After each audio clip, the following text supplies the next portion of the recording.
Барањето на работниците за покачување на минималната плата е сосем легитимно и оправдано, сметаат економистите.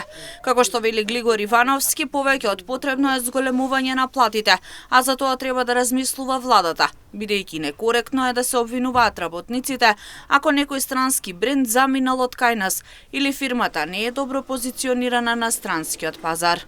Зголемувањето на минималната плата е неминовно. И тоа е сосема легитимно и оправдано барање на работниците.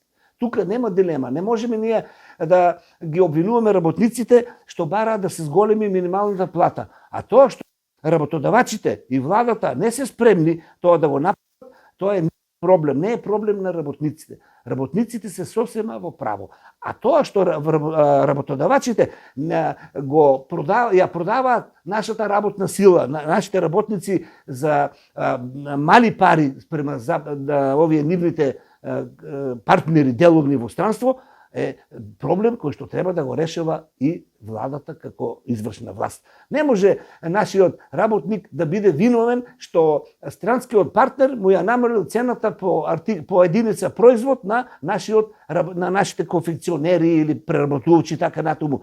Со плата од 25.000 денари е доста тешко да се преживее месецот.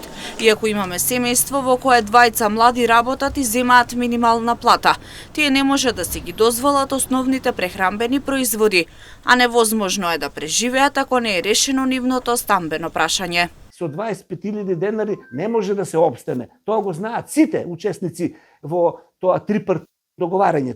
Кога зборуваме за трипартитно договарање, мислиме на владата, на комората на Стопанската комора и на синдикатот. Тие се тројцата партнери кои што ги регулираат износите на минимална плата и така натаму. Меѓутоа, не може сето тој товар да се префале на вработените, бидејќи тие не одлучуваат за тоа како некој од нашите фирми ќе котира на странскиот пазар, како ќе се избори за својата цена на трудот и така натаму, за цена на својот производ. Работниците не се сосема во право што бараат да се зголеми минималната плата. Изминатиот период синдикалците со блокади пред влада и Стопанската комора побараа зголемување на минималната плата на 600 евра и покачување на сите останати плати за 6.000 денари. Во спротивно се заканија со генерален штрајк.